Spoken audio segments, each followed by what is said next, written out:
la existencia o la esencia incluso de algo. Por eso dice desarrollar el razonamiento. ¿Por qué? Porque nos ayudará justamente al ejercicio lógico y del raciocinio para entender el origen de las existencias y de las esencias de lo existente en nuestra naturaleza. Dice, los conceptos son fundamentales para el aprendizaje, ya que permiten construir conocimiento significativo y relacionar ideas. A partir de los conceptos, como una representación abstracta y mental en nuestra mente, ¿verdad? O sea, en nuestra razón, adquirimos un conocimiento que conlleva una significación, un significado, y por ende empleamos una relación entre ideas, conceptos, ideas, abstracciones, y que esa representación nos llevará a una relación con la realidad.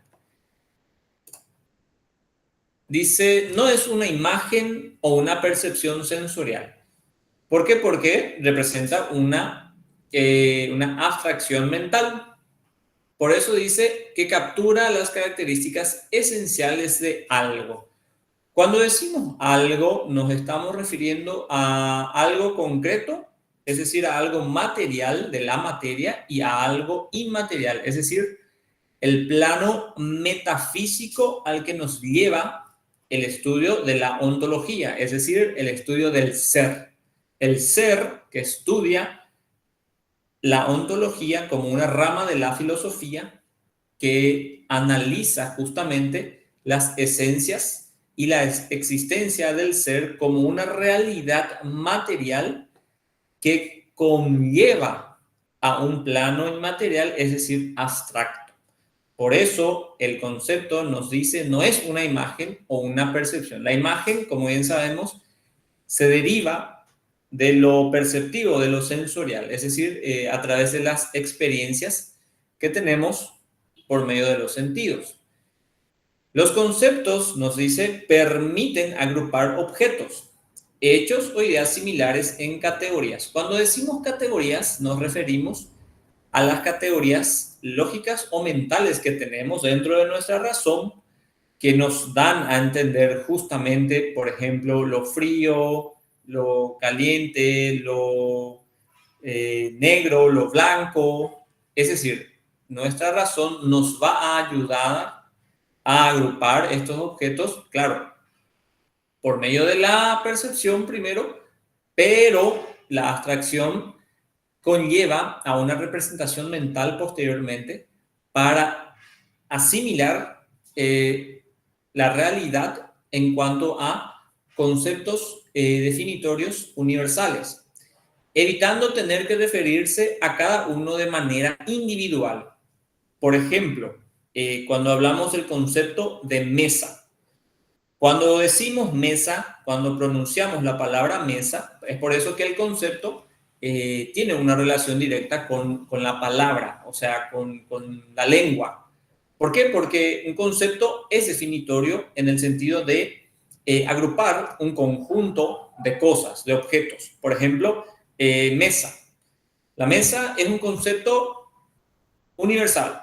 ¿Por qué? Porque al emplear la palabra mesa, yo me estoy refiriendo a esta mesa en concreto particular que estoy empleando, que estoy usando en estos momentos, y a su vez al resto de las mesas que existen en el mundo. Es por eso que nos define de manera universal el significado o la definición de un objeto. Por eso dice, evitando referirse a cada uno de manera individual. Y así sucesivamente con los otros objetos. Las ventanas, las paredes, el techo, etcétera, que hacen uso justamente por medio del concepto, una definición universal del significado. Ahora, los conceptos, dice, son la base para el desarrollo de conocimientos más complejos, actuando como pilares para la construcción de saberes. Justamente, en la filosofía griega, en la filosofía antigua griega, encontramos las semillas, las bases de lo que posteriormente analizarían los filósofos de la filosofía antigua, medieval, moderna y contemporánea en cuanto a la definición del concepto, nos dice más complejos del saber humano, es decir, del saber universal.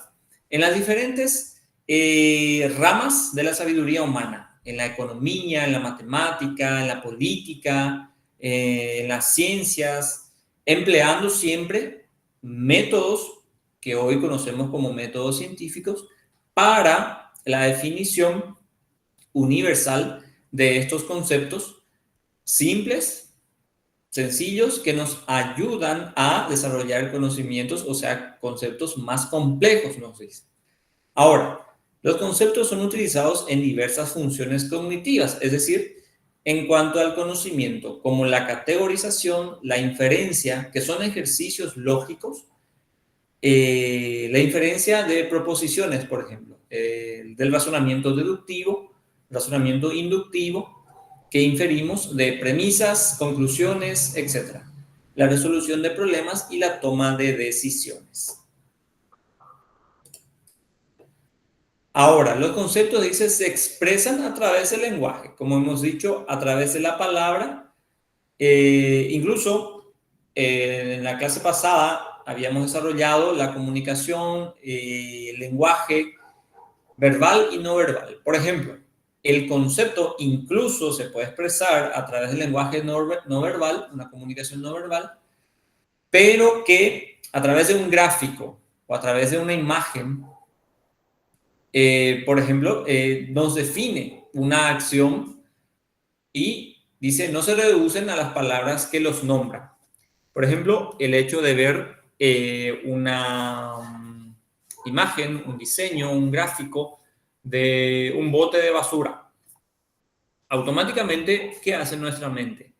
Nuestra mente, al estar ya con esa idea de lo que el concepto nos quiere explicar, de lo que nos quiere definir, ya entendemos. ¿Por qué? Porque a través del lenguaje nosotros asimilamos justamente lo que conlleva el mensaje de ese gráfico, de esa imagen, del dibujo, etc. Por eso habíamos desarrollado en la clase pasada, en la definición del lenguaje, la emisión y la recepción de una lengua, de un idioma que nos comunica, que nos emite, que nos expresa, ya sea una diversidad de conceptos justamente dados por medio de la palabra o del lenguaje. Claro, para que nosotros entendamos la definición de un concepto, ya sea de manera lingüística, no lingüística, un lenguaje verbal o no verbal, es necesario que el otro sujeto cognoscente, o sea, que conoce, entienda el mismo signo lingüístico, es decir, que maneje el mismo signo, o sea, el uso de la lengua sea el mismo, justamente para que haya un entendimiento.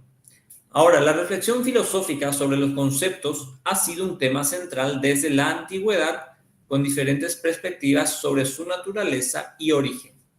Esto nos da a entender que el concepto, así como las posturas empiristas, o sea, la experiencia y las posturas idealistas, o sea, de la idea, de la razón, debaten sobre la perspectiva del concepto que conlleva también la adquisición del conocimiento humano, si se da por medio de la razón únicamente o por medio de la experiencia o una combinación de ambos para la adquisición justamente de un conocimiento nuevo dentro del ser humano, de la razón humana y por lo tanto también un concepto. Por eso dice, ha sido tema central desde la antigüedad. ¿Por qué? Porque conlleva la adquisición de un nuevo concepto, por ejemplo, también la expresión comunicacional a través de un lenguaje en común. Ahora, la diferencia entre un concepto que es una representación mental, nos dice, encontramos la imagen. La imagen nosotros entendemos en una definición, en un término simple y llano, como algo concreto, es decir, que puede percibirse a simple vista. En filosofía, una imagen se entiende como una representación mental o visual de algo, ya sea real o imaginario. No es simplemente una copia, sino una construcción que implica la percepción, la interpretación y la subjetividad del individuo. Parte de una representación mental o visual de algo, de un objeto, empezando por la percepción, luego una interpretación y, claro, entra en juego la subjetividad del individuo. La diferencia con el concepto, con la definición del concepto, es que el concepto no es subjetivo. Se da sí en el sujeto cognoscente que conoce por medio de la razón, pero no parte simplemente como una construcción personal, no, sino que se da a través de una definición universal. Es por eso que les mencioné el concepto de mesa, un concepto que abarca a todas las mesas existentes a través de la definición del concepto. Ahora bien, la percepción y la interpretación y la subjetividad de la imagen, dice, son componentes para esta representación visual o incluso mental de un objeto, que puede ser, sí, real, palpable, concreto, material, así como algo imaginario, o sea, una representación de una posibilidad de que ocurra en la realidad. Es por eso que este apartado nos lleva a estudiar un poquito la parte de la psicología, por ejemplo, dentro de la interpretación de los sueños, que tienen una analogía con lo que es la representación de una imagen o algo imaginario, que también conlleva en sí un poco de, digamos, representaciones a través del arte también. ¿Por qué? Porque expresa o intenta expresar conceptos universales, ¿sí? De algo que conlleve una expresión artística. Ahora bien, la imagen puede ser de una forma, dice, de conocimiento, un lenguaje en sí misma y un puente entre la realidad y la imaginación, justamente que se da a través de las expresiones del arte. Por eso dice un puente entre la realidad y la imaginación. Primeramente, la percepción sensorial que nos hace ver, claro, a través de los sentidos y por ende se involucra en nuestra mente como una imagen que luego se expresa como una forma de conocimiento. Es por eso que expresamos a través de diversas formas un concepto, una idea de algo que en nuestra imaginación se ha concebido. Por eso también estudiando etimológicamente, o sea, desde sus raíces griegas, la palabra concepto significa justamente concebir. Concebir que podríamos explicar como darle una luz o vida a una nueva idea, a un nuevo concepto. La filosofía dice no ve la imagen como una simple copia de la realidad, sino como una construcción que involucra la interpretación y la subjetividad de quien la percibe. Estudiando la filosofía empirista, por ejemplo, es decir, la filosofía que se basa en la experiencia simplemente, dice la filosofía empirista analiza e interpreta la realidad como una copia. El empirismo más básico que analiza la copia de la realidad en nuestra mente. Sin embargo, la filosofía en sí no lo ve así. ¿Por qué? Porque ve la imagen, por ejemplo, como una construcción que involucra justamente la interpretación. ¿Por qué? Porque siempre dentro de un concepto y la interpretación de este concepto se dará la subjetividad del sujeto cognoscente. O sea, en otras palabras, la facultad de razonar nos ha enseñado y nos enseña que el sujeto cognoscente es el sujeto, el ser humano. Es decir, los otros animales no pueden ser sujeto cognoscente por no poseer la facultad de razonar, es decir, el raciocinio propio del ser humano. Simplemente son movidos por instintos y mecanicismo.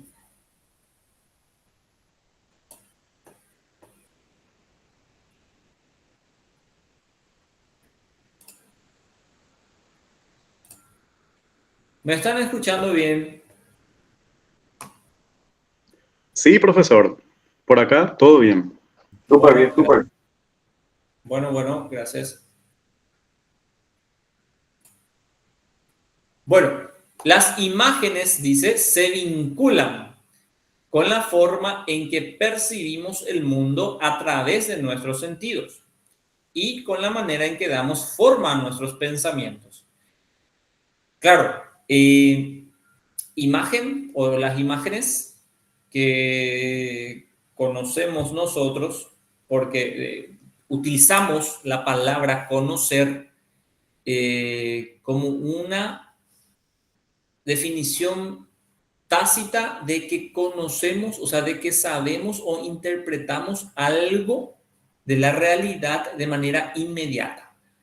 Uno dice, sí, conozco tal lugar, conozco a tal persona, y sin embargo no nos detenemos a analizar con precisión el concepto de conocer. Lo que sí normalmente hacemos es una interpretación por medio de la percepción sensorial, por eso nos dice a través de nuestros sentidos, y vamos haciendo esta asimilación en la mente a través de los pensamientos y formando un nuevo conocimiento. Es eso lo que hacemos cuando estudiamos o cuando vamos a una escuela, a un colegio, incluso a la universidad. Lo que hacemos es ese proceso empírico primero y la asimilación mental después de un determinado conocimiento del saber universal humano, porque entendemos también que existen diversidades y disparidades de conocimientos, o sea, de saberes humanos. Ahora bien, simplemente lo que las imágenes nos enseñan es que son vinculadas directamente con la percepción del mundo, con lo que cada uno, o sea, cada sujeto percibe a través de su medio en que se manifiesta este sujeto cognoscente. La adquisición de un nuevo conocimiento, de una nueva forma de pensamiento, por supuesto, es algo inherente a todo ser humano por la facultad de raciocinio que posee. O sea, ahí entra a tallar la frase del saber que no ocupa lugar y que las neurociencias nos enseñan que nuestro cerebro tiene una capacidad, yo diría que casi limitada por aprender. Es por eso que el proceso de aprendizaje en un ser humano no se detiene nunca. ¿Por qué? Porque aprende algo nuevo cada día de su vida. Por eso, dentro de filosofía, por ejemplo, estudiamos los tipos de conocimiento humano, justamente que se dan desde el conocimiento empírico, o sea, la mera experiencia del mundo circundante, es decir, de la naturaleza más inmediata que el sujeto conocente adquiere a través de la percepción. No hace falta que sepa leer, no hace falta que sepa escribir, no hace falta que emplee con demasiado ímpetu su raciocinio. Simplemente el conocimiento empírico es aquel que incluso todos nosotros que pasamos por algún estudio alguna vez, tenemos, empleamos, lo desarrollamos incluso hasta el último día de nuestras vidas. Luego tenemos el conocimiento científico, que pasa por la experimentación, la comprobación, la observación, los métodos científicos, etc. El conocimiento filosófico, que da justamente una explicación racional y conceptual de la existencia y de las esencias del mundo circundante. Y por último, el conocimiento teológico, que también parte del conocimiento filosófico por llevar a un plano metafísico una representación más abstracta y más conceptual de lo que el conocimiento teológico nos... Las imágenes, dice, son un lenguaje en sí mismas, con la capacidad de transmitir información, evocar emociones y crear narrativas. El concepto, o sea, definiendo el concepto, nos da a entender que nos quiere decir algo. O sea, un concepto nos quiere dar a entender algo.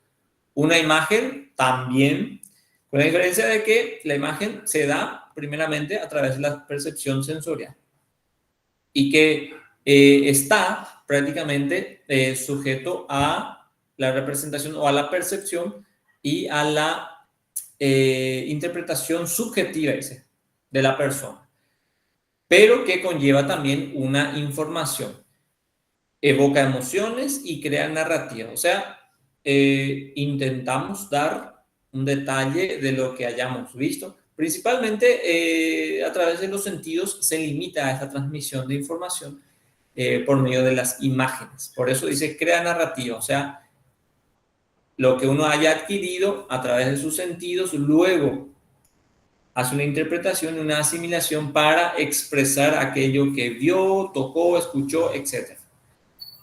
La forma en que interpretamos una imagen puede variar según nuestro contexto cultural, nuestras experiencias personales y nuestras emociones. Es por eso que la imagen, por ejemplo, al ser una representación visual o empírica, depende, dice, que puede variar según el contexto cultural. Uno sabe, uno entiende que las culturas a nivel mundial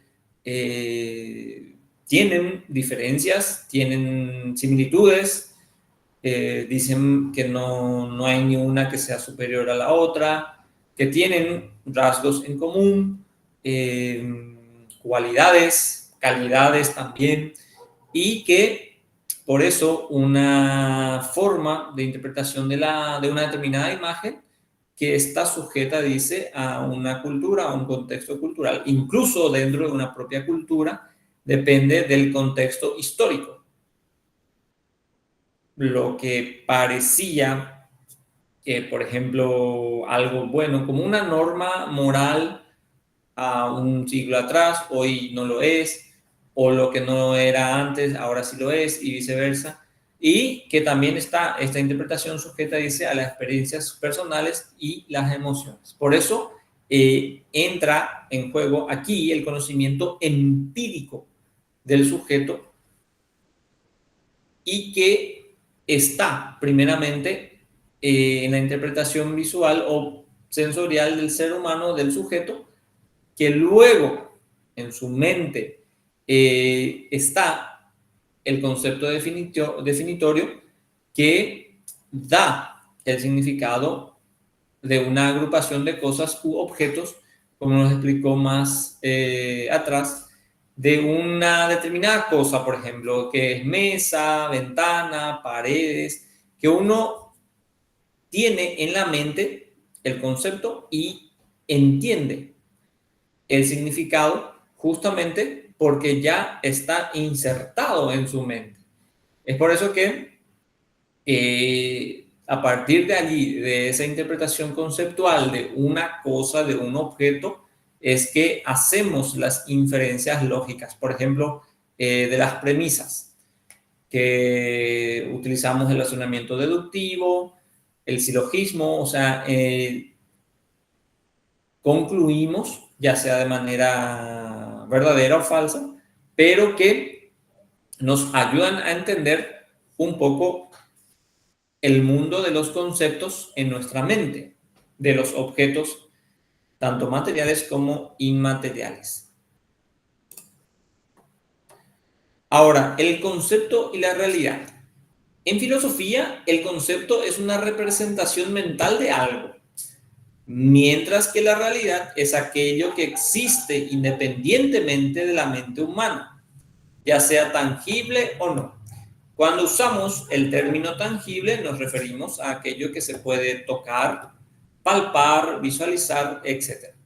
Nos dice el concepto, una representación de algo mental, mientras que la realidad es aquello que existe de manera independiente. Dentro del análisis filosófico de la realidad, o sea, del mundo, nosotros podemos hacer una comparación con la realidad y el mundo natural, mundo circundante, incluso el mundo inmaterial, aquel mundo que no, del que hablamos, del que tenemos un concepto mental, pero claro, no se puede materializar. Existe justamente en ese plano metafísico, o sea, más allá del plano físico, en nuestra mente. Es por eso que la filosofía nos ayuda a entender los primeros principios de todo lo que existe. ¿A través de qué? A través de las ciencias naturales y a través de las ciencias formales, como la matemática, por ejemplo. Y las causas últimas de lo existente, o sea, de todo lo que existe a la sola luz de la razón humana. Emplearemos, por supuesto, primeramente a nuestra razón como nuestra primera fuerza, nuestro primer motor para ir detrás de esta explicación racional. La realidad como algo que existe, o sea, como algo tangible, material, y como algo no tangible, nos dice que no depende simplemente de la mente, o sea, es algo que existe ahí fuera de nosotros, independientemente de nuestra percepción o de nuestra interpretación. La relación entre ambos, el concepto y la realidad, es central en la epistemología y la ontología, ya que se busca entender cómo nuestros conceptos reflejan o no la realidad. Por eso, esta explicación racional, tanto del concepto con la realidad, si convergen o divergen, se estudia dentro de la epistemología y la ontología. Epistemología como teoría del conocimiento humano, que nos explicará de manera racional, por supuesto, cómo adquirimos el conocimiento a partir de la realidad circundante y, claro, la ontología que intenta justamente explicar esta realidad a través del ser, de su existencia y de todas sus características. Perdón, esta definición, esta explicación epistemológica y ontológica nos ayudará a entender justamente el concepto o los conceptos que tenemos en nuestra mente y cómo dichos conceptos nosotros los reflejamos o no en la realidad. Y como hemos mencionado anteriormente, la realidad que incluso dependerá de un contexto cultural e histórico. Por lo general, un concepto incluso es utilizado en las ramas del saber humano. ¿Por qué? Porque una determinada ciencia, la política, por ejemplo, la economía, tendrán su propio concepto definitorio, o sea, que definirá a la ciencia en particular a través de un estudio, de un objeto, etc. Y que a su vez generará conceptos nuevos de esta misma área del saber humano que hará una interpretación de la realidad y por ende generará conceptos nuevos que ayudarán al entendimiento y a la asimilación de esta ciencia en particular, que sea, por supuesto, siempre a priori, o sea, en teoría, un benefactor para la ciencia humana, o sea, para el saber humano, que conlleve un progreso, nunca un regreso que, como hemos dicho, en teoría debería de ser siempre progresivo y nunca regresivo. Es decir, un concepto nuevo, una teoría nueva, que ayude a converger con la realidad del mundo circundante y no a la divergencia. Ahora, un concepto dice es una idea o abstracción formada por el entendimiento. Ya sabemos que el entendimiento que tenemos nosotros por medio de la facultad del raciocinio, etcétera, es una representación mental de un objeto, un evento, una cualidad, una relación. Los conceptos nos permiten clasificar, organizar y comprender el mundo que nos rodea a través de la lógica. O sea, la lógica, nuestra razón, nos ayudará justamente a clasificar los conceptos, a organizarlos mentalmente, por supuesto, y a comprender el mundo que nos rodea. Aquí, el concepto sí, al ser una representación mental, también es acompañado por la representación sensorial. ¿Por qué? Porque el sujeto cognoscente no puede simplemente razonar, o sea, emplear nada más la razón sin ser acompañado por la percepción. Es decir, la doctrina empirista que explica la adquisición del conocimiento humano a través de la experiencia irá de la mano o acompañando a la razón como una forma de adquisición del conocimiento justamente de una realidad circundante.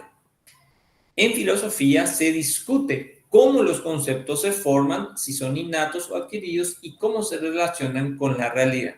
Aquí es donde la filosofía empirista nos enseñará que el conocimiento se adquiere por medio de las percepciones y la filosofía racionalista que nos enseñará que el conocimiento ya es algo innato, o sea, una facultad que uno trae al nacer y que se van desarrollando, por llamarlo así, a través del camino de aprendizaje, conocimiento o desarrollo del pensamiento de una persona, o sea, de un sujeto cognoscente, que se relacionan, por supuesto, de manera directa con la realidad en la que se mueve este sujeto cognoscente.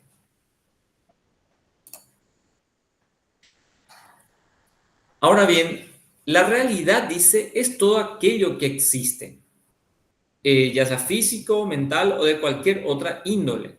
Puede ser entendida como la totalidad de lo que es o existe, en contraste con la apariencia o la mera posibilidad. En términos simples, la realidad nosotros la entendemos como aquello que existe. En el plano físico, primeramente, ¿por qué? Porque la experiencia nos va a enseñar desde el primer día hasta el último día que lo real es aquello que uno puede palpar, aquello que puede ver, tocar, escuchar, etc. Esa es la realidad más inmediata existente para nosotros como sujetos, que por medio del conocimiento, como una facultad de razonar, sabemos, entendemos y comprendemos que tenemos a nuestro alrededor, principalmente si es físico.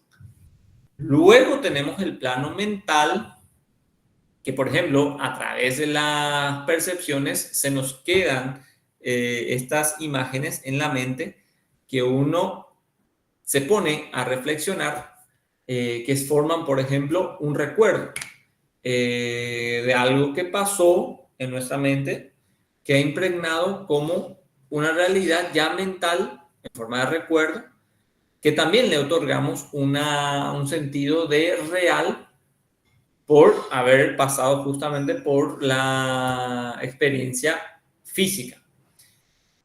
La realidad también puede ser entendida como la totalidad de lo que es o existe, en contraste con la apariencia o la mera posibilidad. La apariencia, como ustedes saben, nosotros en lógica estudiamos, por ejemplo, los estados de la mente. Y uno de esos estados es justamente la duda,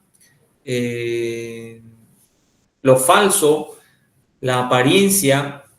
En este contexto lógico o conceptual, la apariencia que parte de un sentido nos da a entender como algo falso. Por eso, una mera posibilidad, es decir, aquello que no ha sido concretado que se ha quedado como una posibilidad de ser, pero que no ha sido, entonces se vuelve o se convierte en un estado irreal, aparente, confuso, engañoso, ilusorio, porque no se ha dado en la realidad, principalmente en la realidad física, y por ende permanece en un estado no real, por usar una palabra, que no concuerda justamente con el entendimiento o la comprensión de lo que nosotros pretendemos captar a través de la razón de lo que es real de manera inmediata. La filosofía se pregunta sobre la naturaleza de la realidad, si es objetiva o subjetiva, material o inmaterial, y si podemos conocerla verdaderamente. Sabemos a través de la teoría del conocimiento humano que la filosofía se pregunta acerca de la naturaleza de esta realidad. Como mencionamos, la realidad que nosotros entendemos y comprendemos es aquella realidad inmediata que se nos presenta a través de las experiencias de manera física. Luego empleamos un análisis, hacemos un análisis y un desarrollo más intenso y con más empeño en las definiciones conceptuales y mentales y abstracciones también de una realidad que sobrepase esta realidad física. Por eso dice material o inmaterial. Y también entra en juego a la hora del análisis filosófico darle un pie o un papel a la subjetividad que también forma parte de esta interpretación, o sea, no está excluido totalmente el sujeto que conoce, porque es a través de este sujeto que conoce que emplea su razón, la interpretación, la comprensión y la explicación de esta naturaleza real que conocemos, como hemos dicho, de lo más inmediato, en el plano físico y por ende en el plano metafísico. Y si podemos, dice, conocerla verdaderamente. Claro, como el entendimiento y la comprensión humana es un proceso progresivo, asir la naturaleza, o sea, descubrir la naturaleza es siempre una constante, como un término utilizado en física. Quiere decir que desvelar, o sea, sacarle el velo, descubrirse, dejar al descubierto un nuevo conocimiento de la naturaleza es algo y es un empeño al que nos dedicamos los que vamos por el camino de la filosofía, que vamos interpretando, analizando lo más objetivo posible la naturaleza y la explicación racional de esta realidad. Por eso dice, dentro de la realidad se distingue entre la realidad objetiva, que es independiente de la conciencia de cada uno, y la realidad subjetiva, que depende exclusivamente de la percepción individual. Aquí convergen justamente a través de las explicaciones racionalistas y empiristas, o sea, la filosofía de la experiencia y la filosofía de la razón, que convergen en una doctrina en común, el aporte de la experiencia a nuestra mente y también las ideas o los conceptos de nuestra conciencia o de nuestra razón que aportan y nos ayudan para la interpretación de esta realidad.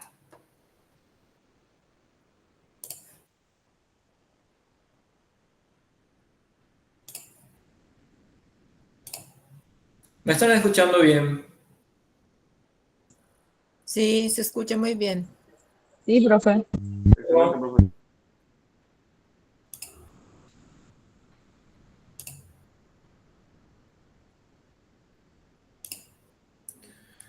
Bueno, ahora la relación entre el concepto y la realidad es un tema central en la filosofía desde sus inicios. Una interpretación y una comprensión, explicación lógica y racional, por supuesto, entre lo conceptual y lo real. Nosotros, por lo general, a priori y a posteriori, no nos detenemos a preguntarnos por esta relación, por esta analogía, comparación entre lo conceptual y lo real. ¿Por qué? Porque lo tomamos de manera inmediata, perceptivamente. Ni siquiera es una cuestión para nosotros. Pero si nos detenemos en el punto filosófico de la cuestión, sí nos preguntamos por lo conceptual y por ende esa relación o ese impacto abstracto que tiene en la realidad y sus limitaciones y sus alcances. Por eso se debate si los conceptos son meras construcciones mentales o si reflejan fielmente la realidad, cosa que estudiamos a través de la epistemología, es decir, el conocimiento, y esta misma epistemología que se ocupa de cómo podemos conocer la realidad a través de nuestros conceptos. Conceptos, como hemos mencionado, que son mentales, ¿verdad? Representaciones mentales de un objeto, de una cosa que por lo general estamos utilizando todos los días en nuestra vida cotidiana, o sea, en nuestros quehaceres más mundanos, como se suele decir, para expresar ideas, palabras, definiciones de aquello que queremos explicar o entender. Ahora, la ontología, el estudio del ser, ontos, ¿verdad? Que viene del griego, se ocupa de la naturaleza de la realidad en sí misma, o sea, de la explicación racional de la realidad y sus características, sus límites, sus alcances, el impacto que tiene en nuestra percepción y en nuestra conciencia. Filósofos como Platón, que consideraban que los conceptos son ideas que son más reales o eran más reales que las cosas materiales.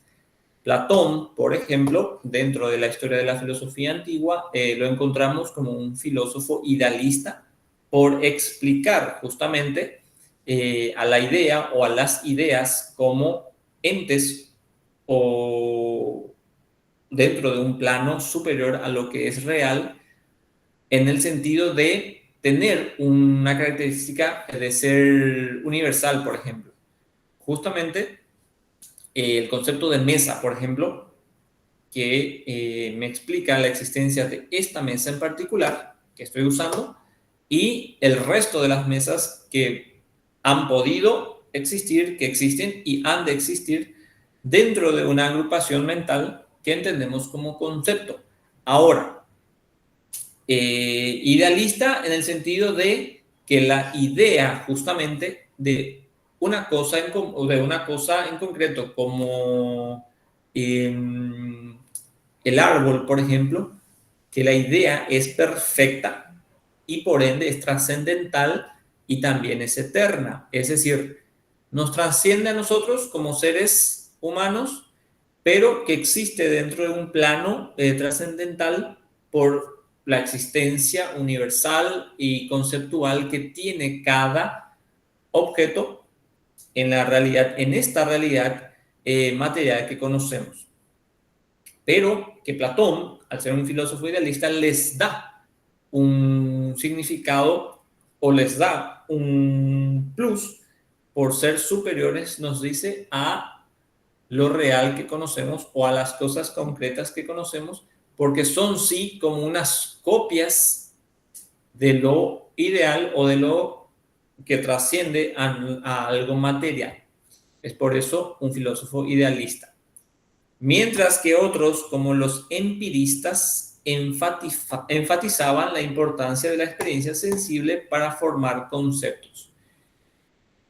Dentro del plano del empirismo o de la filosofía empirista encontramos justamente primeramente a Aristóteles, el filósofo griego, también contemporáneo de Platón, pero dándole un énfasis o haciendo más hincapié en la experiencia, mezclando justamente la realidad concreta y material con la conciencia. Es por eso que a partir de allí van a convergir conceptos idealistas y conceptos realistas empíricos para la explicación de esta realidad que conocemos, que queremos conocer y que tienen un impacto, claro, mediato e inmediato dentro de nuestra conciencia, que producen en nosotros aportes significativos en el área de la cognición, o sea, del conocimiento, que, claro, nos han ayudado a progresar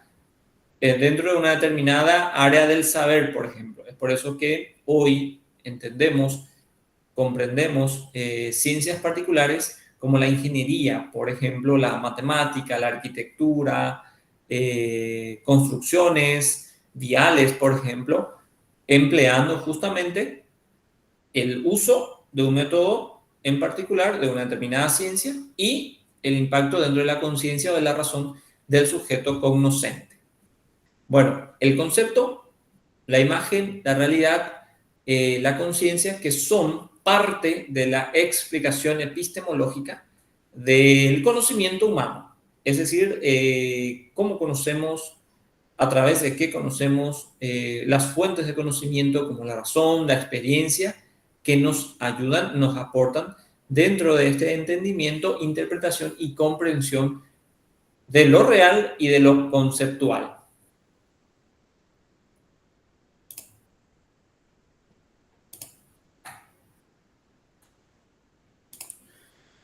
Bien, esta ha sido por hoy nuestra clase de la unidad 2. Espero que hayan podido escucharme bien, que hayan entendido, que hayan comprendido el tema. Si tienen alguna consulta, les escucho, por favor.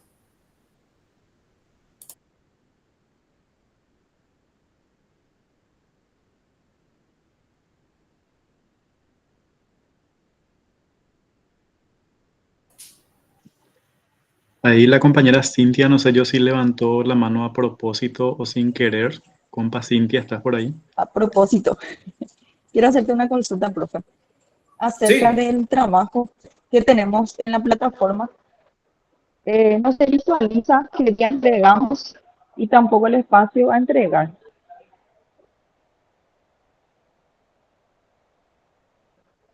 pero sí vemos que hay una tarea.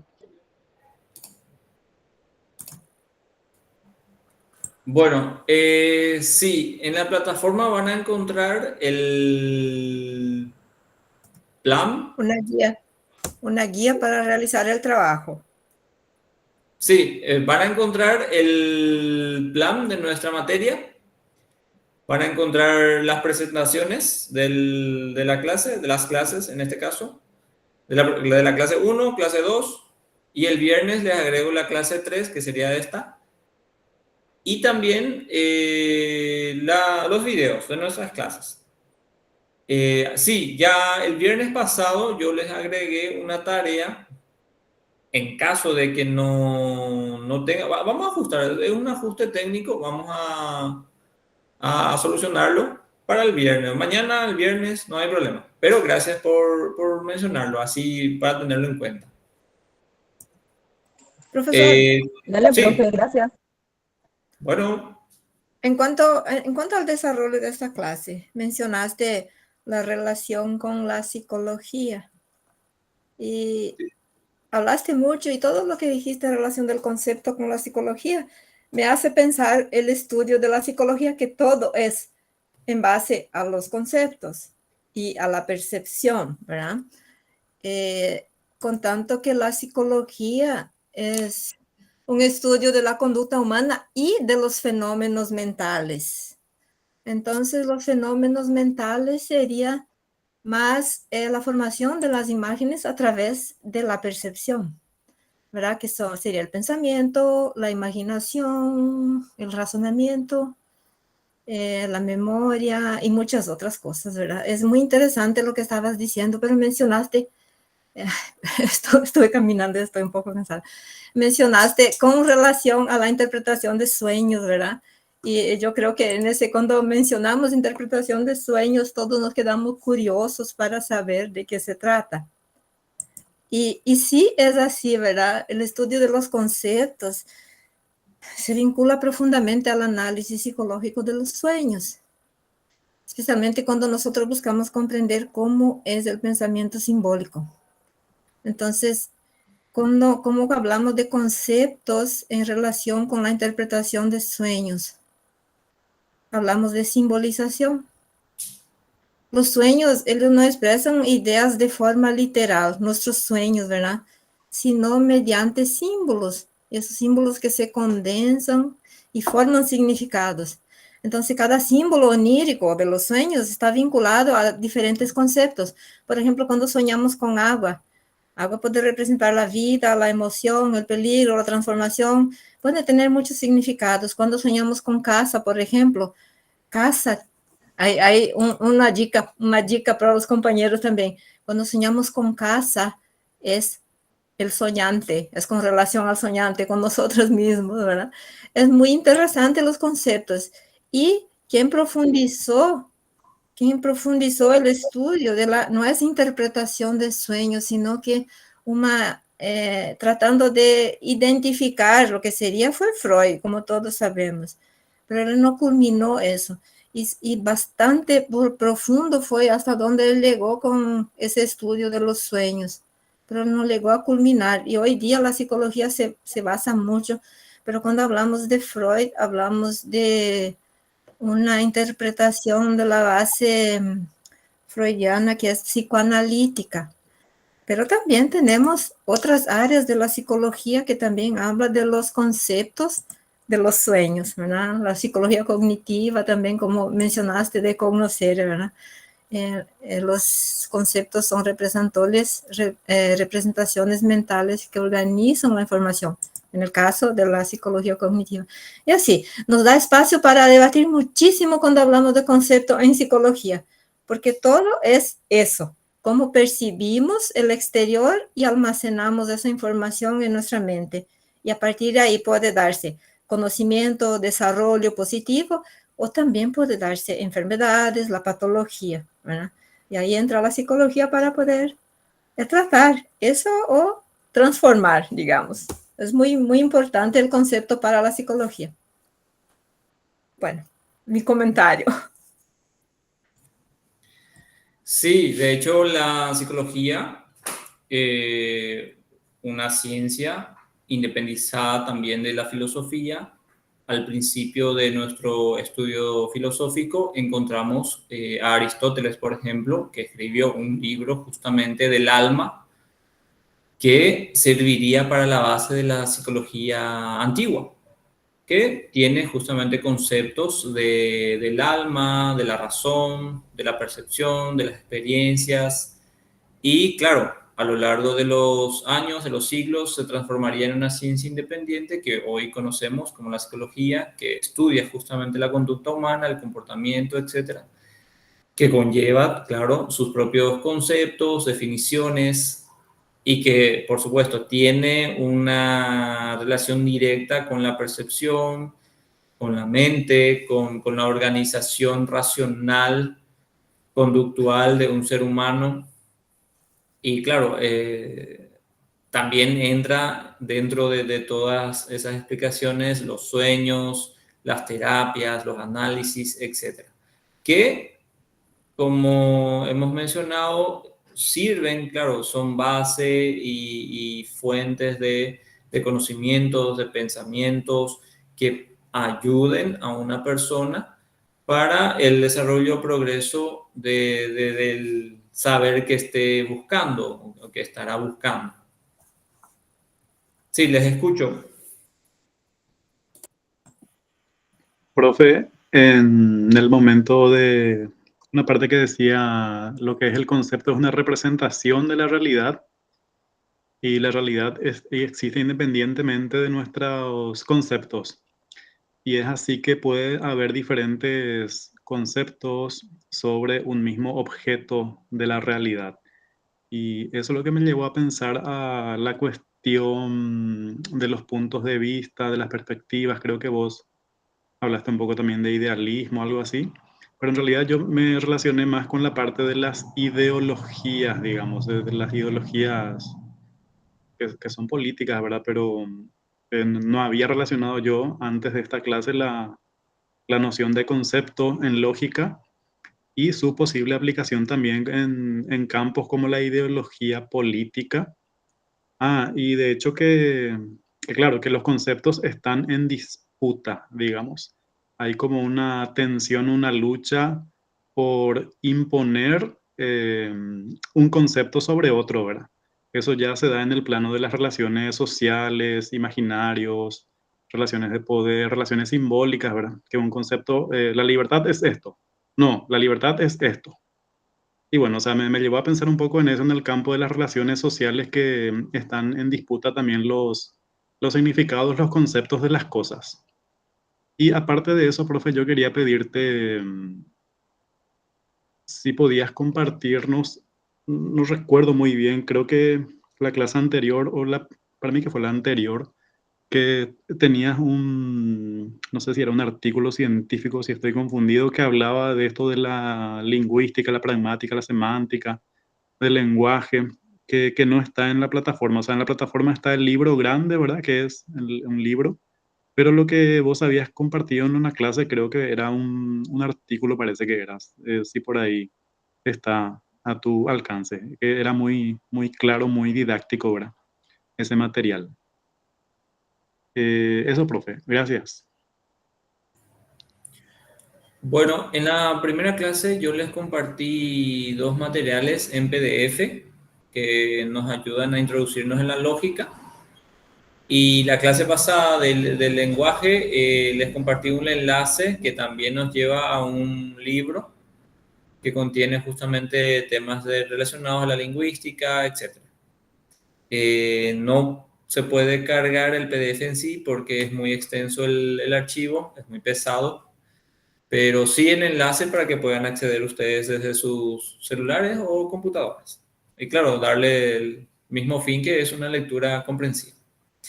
Y en cuanto a los conceptos de relaciones sociales, bueno, John Locke, por ejemplo, el empirista inglés, ya en el siglo XVIII, nos dijo que la libertad consiste en un pacto de común acuerdo entre un ser humano libre con otro ser humano libre. Por eso es que existen las leyes y sus fronteras. Mientras existan leyes, por ejemplo, que también forman parte del universo de los conceptos, nos movemos dentro de este plano que llamamos libertad, porque si bien es cierto, la libertad también es una cuestión filosófica, el libre albedrío, etcétera, y también el libertinaje, nos lleva a pensar en los diferentes puntos de esta realidad como sociedad. Primero, nuestro contexto histórico y temporal. Y luego lo que está más allá de nuestras propias fronteras, a nivel político, económico, etc. Entonces, dentro de este plano conceptual que manejamos nosotros, hay aristas que nos unen uno con otro para intentar explicarnos y bueno, darle un sentido lógico, claro, a un concepto y su aplicabilidad práctica por sobre todo. Porque si bien es cierto, existe dentro de nuestro plano mental una infinidad de conceptos que incluso a nivel sociológico no tienen ninguna utilidad práctica. Sin embargo, lo que nosotros, como hemos mencionado al principio, lo que más buscamos o lo que inmediatamente buscamos es la aplicabilidad práctica de algo en concreto que nos ayude, primeramente a nosotros como sujeto y luego intentar ayudar al otro o a la realidad circundante en la que nos estuviéramos encontrando en el presente y en un posible futuro. Pues de hecho que el presente y el futuro como un concepto también epistemológico conlleva un intento de explicación filosófica de presente como algo concreto, real, y el futuro como una posibilidad, o sea, algo irreal. Nosotros lo imaginamos como un concepto a posteriori, es decir, después de la experiencia, al que tendemos llegar a un futuro a corto, mediano y largo plazo, pero que sabemos, explicando, intentando comprender, interpretar de manera lógica, conceptual, existe en un plano de posibilidad nada más. Pero bueno, como hemos dicho, una arista que une con otro punto, un punto con otro punto, y nos va dando una serie de conceptos para que intentemos entenderlo un poco más. ¿Alguien más? ¿Les escucho?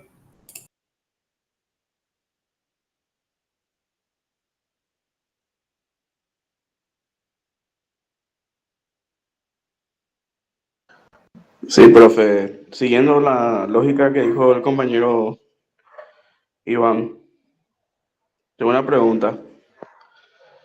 Si la realidad es algo objetivo e independiente de nuestra mente, o depende en gran medida de la percepción y construcción de que hacemos de ella.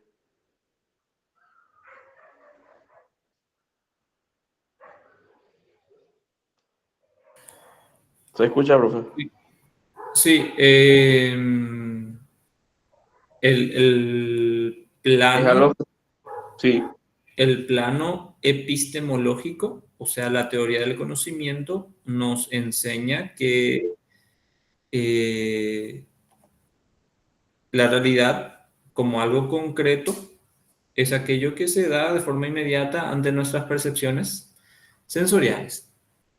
Y que a través de esas percepciones sensoriales tenemos una interpretación, una interiorización consciente, o sea, a través de nuestra conciencia, para justamente darle una interpretación subjetiva. O sea, empíricamente en el sujeto, o sea, yo como ser pensante, le doy una interpretación a esta realidad que puede existir independientemente a mi conciencia.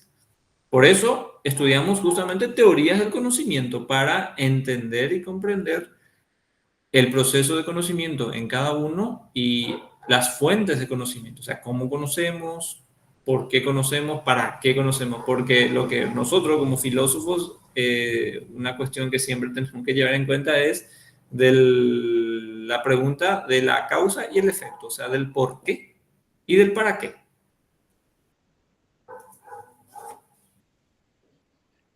excelente, profe, muchas gracias.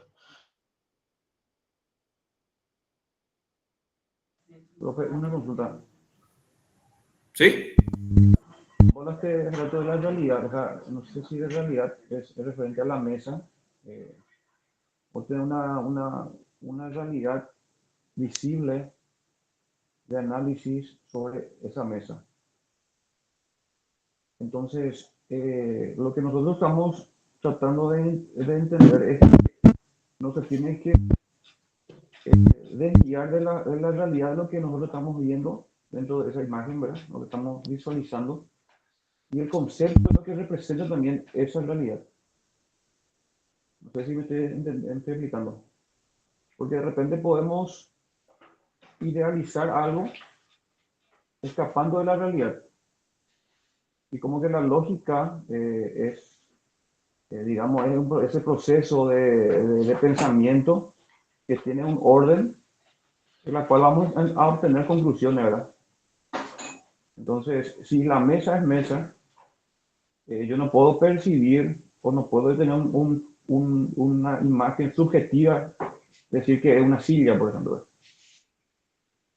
Yo creo que la lógica tiene que ir a encontrar esa realidad, lo que yo percibo realmente y lo que es realmente el concepto de ese objeto, ¿verdad? Sí, la lógica aristotélica nos va a enseñar que el concepto de mesa, por ejemplo, que nosotros percibimos a través de los sentidos, representa en nuestra mente un concepto universal en cuanto a saber que al ver yo una mesa, en este lugar y en cualquier otro lugar del mundo es mesa. O sea, esa idea de mesa ya queda impregnada en mi mente por medio del uso de la razón y no hace falta, por ejemplo, una percepción, o sea, volver a ver una mesa para saber qué es mesa.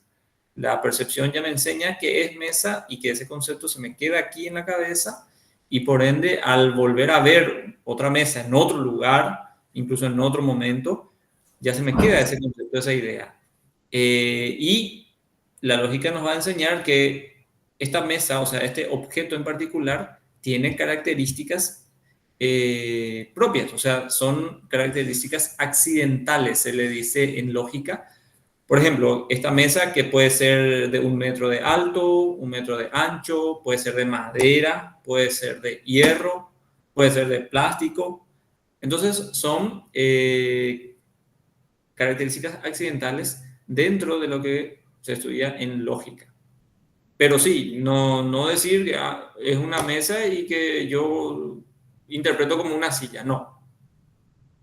Es Eso que es una yo creo falacia, o sea, En su ser mismo de mesa.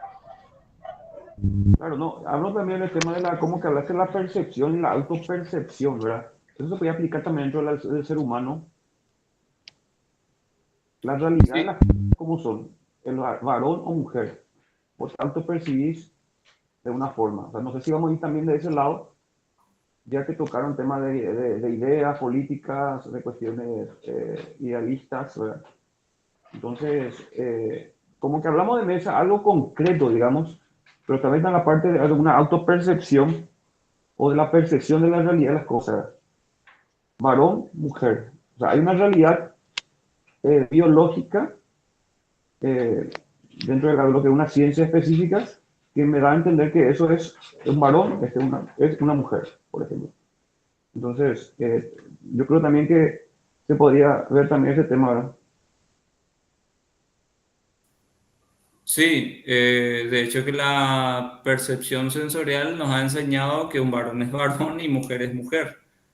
yo Eh, creo que lo que de repente están preguntando, bueno, es mi entender, cómo el ser humano, por ejemplo, interpreta eso y guarda para sí, o sea, que ya sabe que este término o este concepto es una mesa.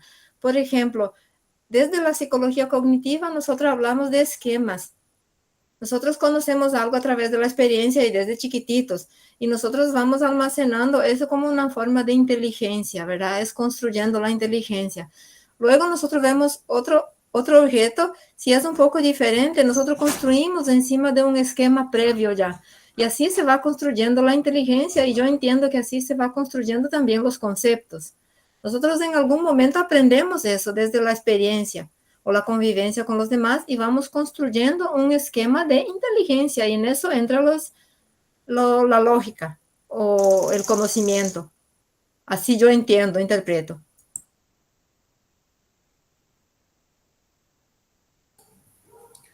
sí, de hecho que para la interpretación y la objetividad de los conceptos justamente en el plano epistemológico, o sea, dentro de la mente humana, nos ayuda la psicología para estas interpretaciones, comprensiones y explicaciones.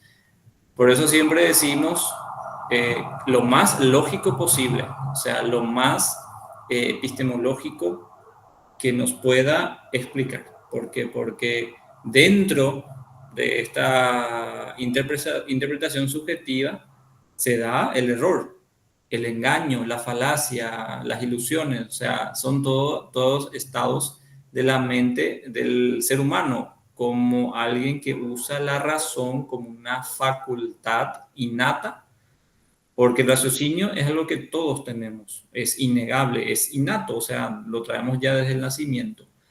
Ahora, por lo menos en el plano lógico, es esta la explicación que nos insta, o sea, nos llama a intentar explicarlo, no solo intentar, sino explicarlo lo más lógico posible.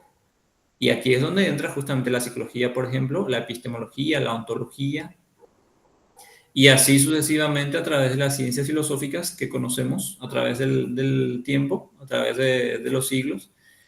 Y claro, ese tema del que usted mencionó, Damián, es un tema. Existen una infinidad de temas que podríamos debatir esta noche y todas las noches del año y de la vida.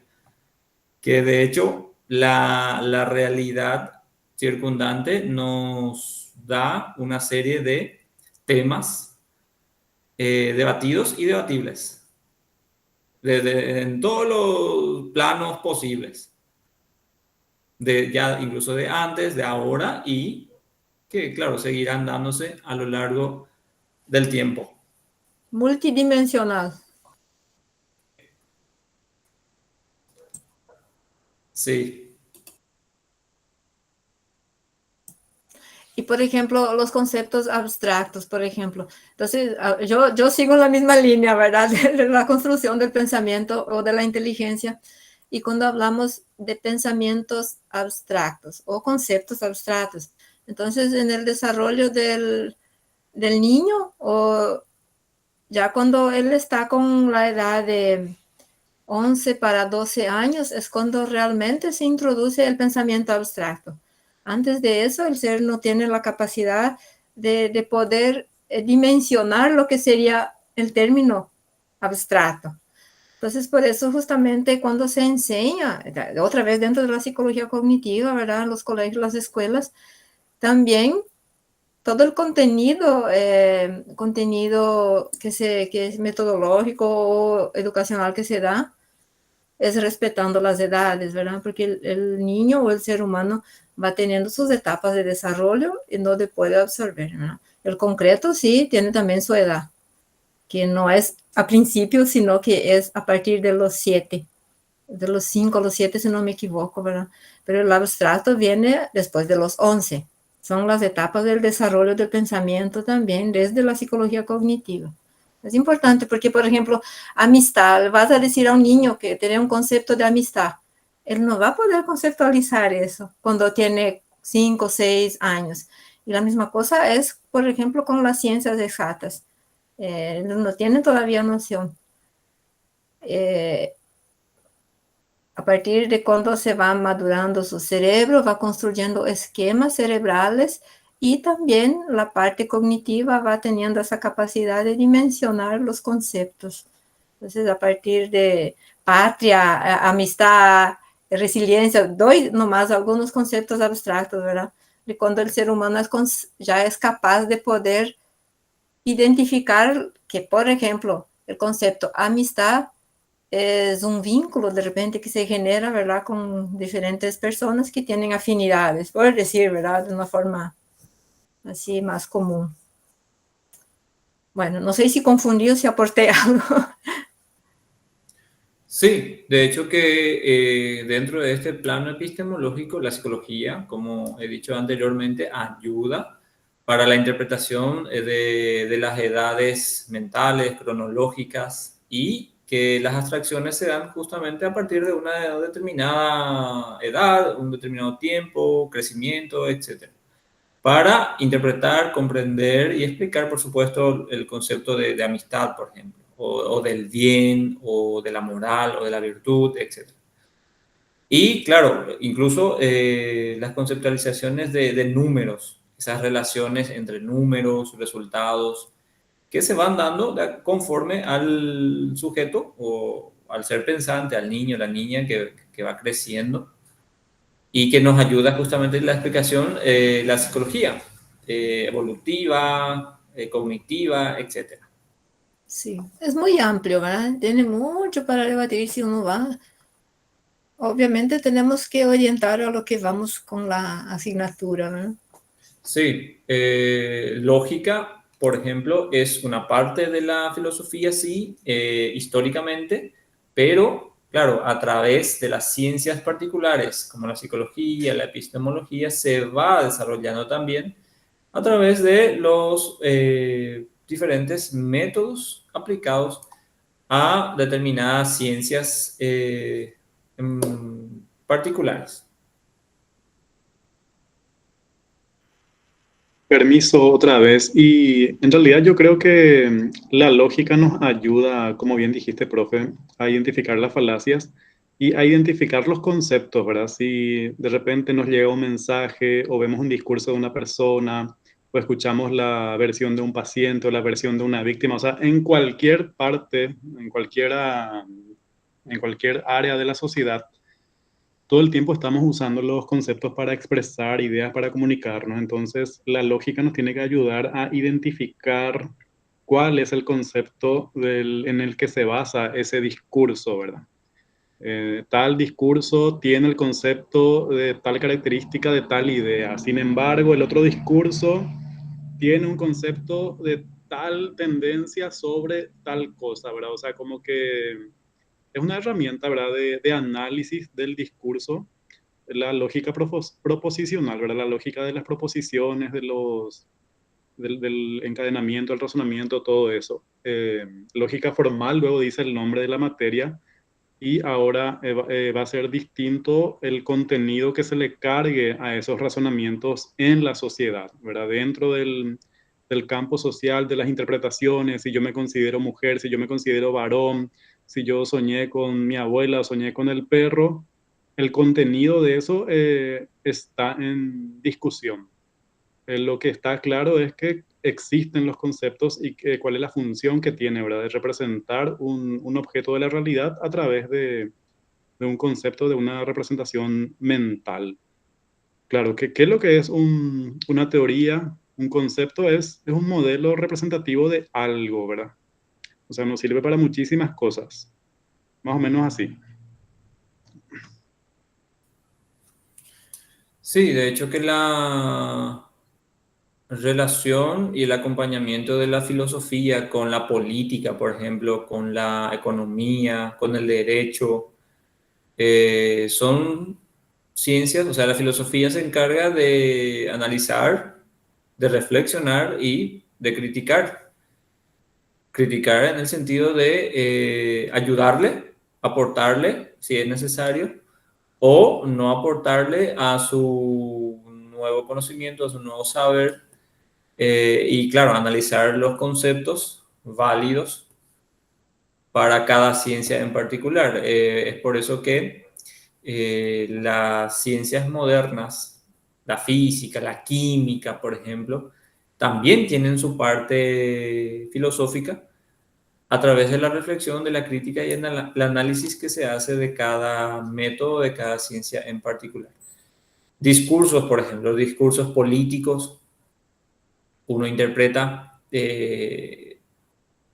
la emisión del mensaje, las palabras utilizadas, el contexto y, por sobre todo, la finalidad, porque la herramienta que utilizamos para expresar justamente que es el lenguaje, la lengua, el habla, mecánicamente hablando, nos sirve para una emisión de un mensaje y una finalidad. O sea, en la clase pasada estudiamos que uno o una de las características del lenguaje es justamente el impacto emocional que puede tener un mensaje. Entonces, claro, la lógica, por ejemplo, nos ayuda para la interpretación y, claro, de falacias o de engaños en este tipo de casos, de ejemplos, en el discurso, por ejemplo, encontramos un sinfín de ejemplos o de casos. Pero, claro, lo más lógico posible es lo que la ciencia, por ejemplo, intenta transmitir, buscar, transmitir, explicar. Por ejemplo, cuando se hace dentro de la ciencia de la criminalística, por ejemplo, de las autopsias, de las pericias, hablando en términos policiales, judiciales, van por lo más objetivo posible. Incluso dentro de las leyes ya, casos de juicios, de jueces, de fiscales, y bueno, un sinfín de casos y ejemplos que, según la teoría, intentan hacer lo más lógico posible. Claro, en medio de ese proceso nunca van a faltar, digamos, casos que no lleven precisamente de forma inmediata a la explicación lógica y se enrede un poco por el camino. Pero no es la finalidad de una ciencia, sino buscar lo más lógico y objetivo posible en la explicación de una determinada cosa. de algo que nos sucede en la realidad, ya sea como sujeto, como sociedad, etc.